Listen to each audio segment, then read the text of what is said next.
So it was her leadership that really led to a dramatic decrease in the number of deaths from opioid overdoses. Thank you. Thank you, Mr. Chairman. Speaking of overdoses. Thank you, Mr. Chairman. Thank you all for testifying today. Professor McCord, I'd like to ask you about January 6th attack on the U.S. Capitol. Just Can you fuck. succinctly define domestic terrorism?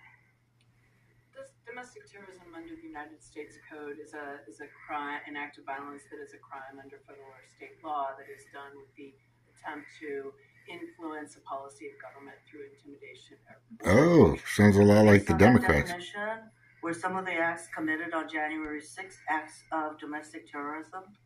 Certainly the acts of violence that violate the criminal code do seem to have appeared for many of the people based on their own statements. Many of the defendants in cases that are being prosecuted, they seem to have been done to influence the policy of the government, and specifically to not certify the electoral college ballots. Yesterday, Ms. Bondi refused to disavow President Trump calling the insurrectionists hostages and patriots. Mm-hmm.